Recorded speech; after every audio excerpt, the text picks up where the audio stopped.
여러분, 오늘은 기분 좋은 이야기부터 하지 않겠습니다. 대신, 지금은 외면하고 싶지만 언젠가는 반드시 마주하게 될 이야기를 드리겠습니다. 우리는 평생 이렇게 믿고 살아왔습니다. 늙으면 남편이나 아내가 옆에 있겠지. 그래도 자식만큼은 나를 챙겨주겠지. 하지만 노년 상담 현장에서 가장 많이 들리는 말은 전혀 다릅니다. 설마 이렇게 혼자일 줄은 몰랐습니다. 자식이 나쁜 건 아닌데 각자 살기 바쁩니다. 배우자도 이제는 내가 기댈 존재가 아닙니다. 이 말들이 특별한 사람들의 이야기가 아닙니다. 우리 대부분의 미래 이야기입니다. 중요한 건 이게 누군가의 잘못이 아니라는 점입니다. 자식은 변심한 게 아닙니다. 세상이 바뀌었습니다. 배우자가 무정해진 것도 아닙니다. 몸과 환경이 달라졌을 뿐입니다. 문제는 이것입니다. 우리는 여전히 과거의 기준으로 노후를 준비하고 있다는 것. 그래서 오늘 영상에서는 누가 나를 도와줄까? 라는 질문 대신 무엇이 나를 끝까지 살릴까? 라는 질문을 던지려 합니다. 이 영상이 불편하게 느껴진다면 그만큼 중요한 이야기일 수 있습니다. 오늘은 늙어서 더 이상 기대서는 안 되는 것들을 내려놓고 마지막까지 나를 지켜줄 단 5가지를 차분하게 현실적으로 말씀드리겠습니다. 지금부터 끝까지 보신다면 적어도 노후에 대해 아무 준비도 못했다는 후회만큼은 하지 않게 되실 겁니다. 왜 사람은 노년에 기댈 곳을 착각하는가? 우리는 왜 노년에 와서 이렇게까지 크게 흔들릴까요? 이유는 단순합니다. 평생 기댈 사람을 중심으로 살아왔기 때문입니다. 젊을 때는 부모에게 기대고, 결혼 후에는 배우자에게 기대고, 아이를 낳고 나서는 자식에게 기대며 살아갑니다. 이 구조가 너무 오래 반복되다 보니 우리는 이런 생각을 자연스럽게 갖게 됩니다. 노후에도 누군가가 나를 책임져 주겠지. 하지만 문제는 노년은 관계의 시대가 아니라 구조의 시대라는 점입니다. 노년이 되면 사람은 변하지 않아도 조건이 완전히 달라집니다. 체력은 급격히 떨어지고, 감정 여유는 줄어들고, 경제적 부담은 커지고, 선택지는 빠르게 사라집니다. 이 상황에서 관계에만 기대면 반드시 한계가 옵니다. 특히 가장 큰 착각은 이것입니다. 나는 아직 가족이 있으니까 괜찮다. 이 말이 나오는 순간 사람은 자기 준비를 멈춥니다. 그리고 준비를 멈춘 노후는 아주 빠른 속도로 무너집니다. 노년 상담에서 반복되는 공통점이 있습니다. 무너진 분들 대부분이 이렇게 말합니다. 설마 내가 이렇게까지 의존적이 될 줄은 몰랐어요. 조금만 아프니까 아무것도 혼자 못하겠더라고요. 이건 의지의 문제가 아닙니다. 구조의 문제입니다. 노년에는 누군가가 옆에 있다는 사실보다 혼자서도 굴러가는 기반이 있느냐가 훨씬 중요합니다. 그래서 오늘 영상의 핵심은 이것입니다. 누구를 믿을 것인가가 아니라 무엇을 준비해야 하는가. 지금부터 말씀드릴 5가지는 사람이 없어도 상황이 변해도 끝까지 나를 지켜주는 최소한의 안전장치입니다. 이제부터 하나씩 현실적으로 짚어보겠습니다. 1. 착각 1. 남편, 아내가 끝까지 내 편일 것이다. 많은 분들이 노후를 이야기할 때 가장 먼저 떠올리는 존재가 있습니다. 바로 배우자입니다. 그래도 옆에는 남편이 있겠지. 아내만큼은 나를 이해해주겠지. 이 생각 아주 자연스럽습니다. 하지만 노년에서는 가장 위험한 착각이 되기도 합니다. 왜냐하면 부부는 평생을 함께하지만 노년에는 상황이 완전히 달라지기 때문입니다. 노년의 부부는 사랑의 문제가 아니라 체력과 현실의 문제에 부딪힙니다. 한쪽이 먼저 아프기 시작하면 다른 한쪽은 순식간에 배우자에서 간병인이 됩니다. 여기서부터 균열이 시작됩니다. 미안함, 죄책감, 짜증, 침묵. 이 감정들이 쌓이면서 부부관계는 점점 무거워집니다.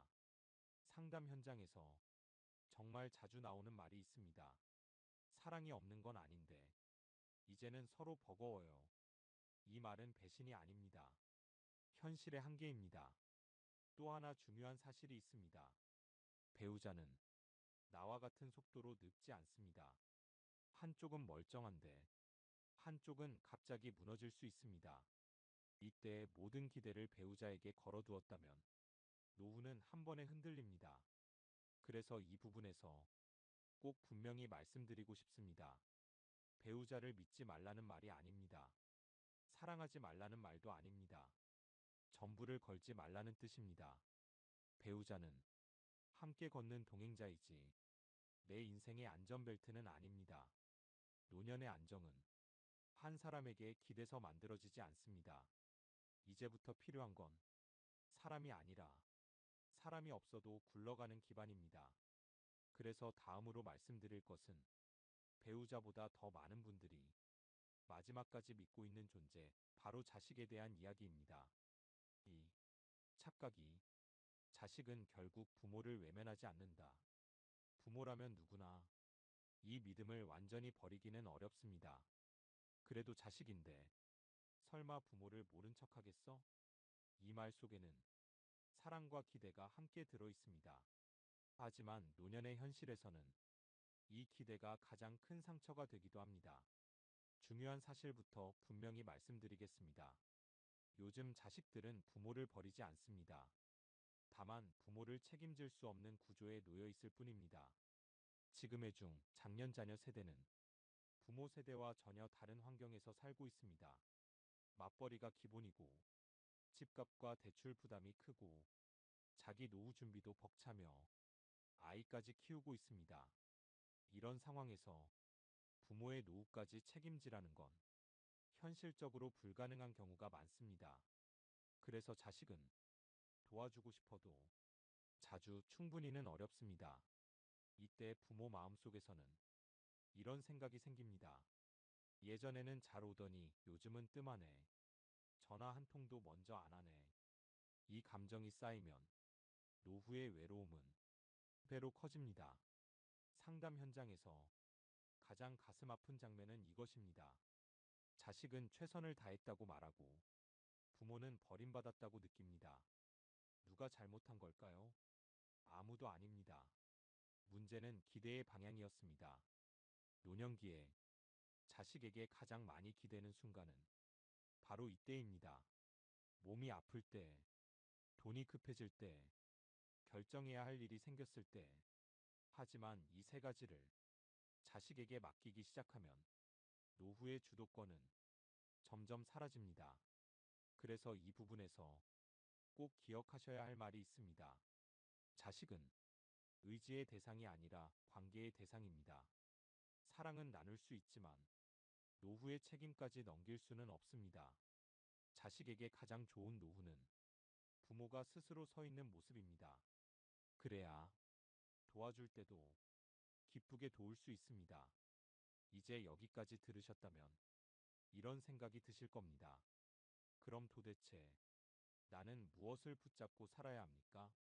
이제부터가 오늘 영상의 핵심입니다. 이제 진짜 이야기입니다. 1.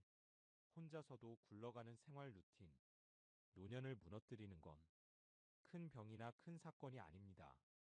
대부분은 아무 일도 없는 하루가 반복되면서 무너집니다. 아침에 몇 시에 일어나는지, 무엇을 먹는지, 밖에 나갈 이유가 있는지, 이 세 가지가 흐트러지기 시작하면 사람은 눈에 띄지 않게 무너집니다. 노년 상담에서 의외로 가장 많이 듣는 말이 있습니다. 딱히 아픈 건 아닌데 하루 종일 누워만 있어요. 이 상태가 위험한 이유는 몸 때문이 아닙니다. 삶의 리듬이 끊어졌기 때문입니다. 사람은 의지가 아니라 루틴으로 살아갑니다. 젊을 때는 직장이 루틴을 만들어주고 가족이 하루를 움직이게 합니다. 하지만 노년에는 아무도 나를 움직여주지 않습니다. 그래서 가장 먼저 준비해야 할 것은 돈도 사람도 아닙니다. 내 하루가 자동으로 굴러가게 만드는 구조입니다. 같은 시간에 일어나고, 같은 시간에 움직이고, 같은 시간에 쉬는 것. 이 단순한 반복이 노년의 정신과 몸을 동시에 살립니다. 중요한 포인트 하나 짚겠습니다. 노년의 좋은 루틴은 열심히 사는 하루가 아닙니다. 빠지지 않는 하루입니다. 운동을 안 해도 괜찮습니다. 대신 매일 같은 시간에 집 밖을 한 번은 나가야 합니다. 할 일이 없어도 괜찮습니다. 대신 아침과 저녁의 경계는 분명히 해야 합니다. 이 루틴이 무너지면 사람은 누구를 곁에 둬도 불안해집니다. 반대로 이 루틴이 살아있으면 혼자 있어도 삶이 무너지지 않습니다. 그래서 첫 번째 구원은 사람이 아니라 하루를 붙잡는 힘입니다. 이 병원보다 먼저 작동하는 내 몸 관리 시스템. 노년의 가장 무서운 건 병 자체가 아닙니다. 혼자 움직일 수 없게 되는 순간입니다. 많은 분들이 이렇게 말씀하십니다. 병원만 잘 다니면 되지 않나요? 하지만 노년의 병원은 건강을 지켜주는 곳이 아니라 이미 무너진 몸을 유지하는 곳에 가깝습니다. 한 가지 질문을 드리겠습니다. 노년에 혼자 화장실 갈 수 있는 몸, 혼자 외출할 수 있는 몸, 넘어지지 않는 몸. 이 세 가지 중 하나라도 무너지면 삶의 주도권은 순식간에 사라집니다. 그래서 노년에 중요한 건 치료가 아니라 사정 관리입니다. 특히 반드시 지켜야 할 핵심 부위가 네 가지 있습니다. 무릎, 허리, 심폐기능, 균형 감각. 이 네 가지는 운동을 잘해서 좋아지는 게 아니라 안 망가뜨리는 것이 핵심입니다.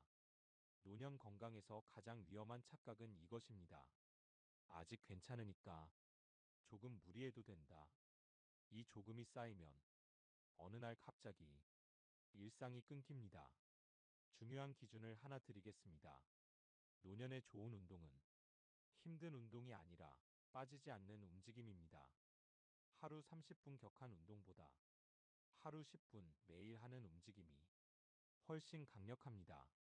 그리고 한 가지 더, 병원에 너무 자주 의존하기 시작하면 사람은 자기 몸을 스스로 관리할 능력을 잃습니다. 의사는 도와줄 수 있지만 대신 살아줄 수는 없습니다. 그래서 두 번째 구원은 이것입니다. 병원보다 먼저 작동하는 나만의 몸 관리 시스템. 이게 살아있으면 사람에게 기대지 않아도 내 몸은 나를 배신하지 않습니다. 3. 돈의 크기가 아닌 현금 흐름. 노후 상담에서 가장 많이 나오는 질문이 있습니다. 도대체 얼마가 있어야 안 불안할까요? 하지만 이 질문은 이미 방향이 조금 틀어져 있습니다. 노년에 중요한 건 돈의 총액이 아닙니다. 매달 끊기지 않고 들어오는 흐름입니다. 현실적인 장면 하나 말씀드리겠습니다. 집 한 채는 있지만 통장에 매달 들어오는 돈이 없는 분들, 병원비 한 번, 수리비 한 번에 마음이 크게 흔들립니다. 반대로 큰 자산은 없어도 매달 일정한 현금이 들어오는 분들은 생활 태도가 완전히 다릅니다. 병원 갈 때 눈치 안 보고 먹고 싶은 건 먹고 사람 만나는 자리도 피하지 않습니다. 이 차이가 노년의 품격을 만듭니다. 노년에 돈이 필요한 이유는 사치 때문이 아닙니다. 선택권 때문입니다. 갈지 말지, 쓸지 말지, 도움을 받을지 말지. 이 선택을 내가 결정할 수 있어야 사람에게 매달리지 않게 됩니다. 여기서 꼭 기억하셔야 할 말이 있습니다. 노년의 돈은 모아두는 돈이 아니라 흘러다니는 돈입니다. 쓰지 못하는 돈은 불안을 줄여주지 않습니다. 그래서 세 번째 구원은 큰 돈이 아니라 끊기지 않는 현금 흐름입니다. 4. 나를 망치지 않는 관계의 최소 단위. 노년의 사람은 많이 필요하지 않습니다. 오히려 사람 때문에 지치는 경우가 더 많습니다. 이 시기에 가장 흔한 착각은 이것입니다. 외로우니까 사람을 더 만나야 한다. 하지만 노년의 외로움은 사람 수로 해결되지 않습니다. 오히려 비교, 피로, 상처가 더 늘어나는 경우가 많습니다. 그래서 노년에 필요한 관계는 많은 관계가 아니라 안전한 관계입니다. 여기서 안전하다는 뜻은 이런 관계를 말합니다. 내 사정을 설명하지 않아도 되는 사람, 아프다고 말해도 부담 주지 않는 사람, 연락이 뜸해도 서운해하지 않는 사람. 이런 사람이 딱 한두 명이면 충분합니다. 상담 현장에서 행복도가 높은 분들의 공통점이 있습니다. 친구가 많지 않습니다. 모임도 적습니다. 하지만 이 말은 꼭 나옵니다. 그래도 연락하면 받아줄 사람은 있어요. 이 한 문장이 노년의 고립을 막아줍니다. 그리고 중요한 기준 하나 더 말씀드리겠습니다. 노년에 끊어야 할 관계는 나를 지치게 하는 관계입니다.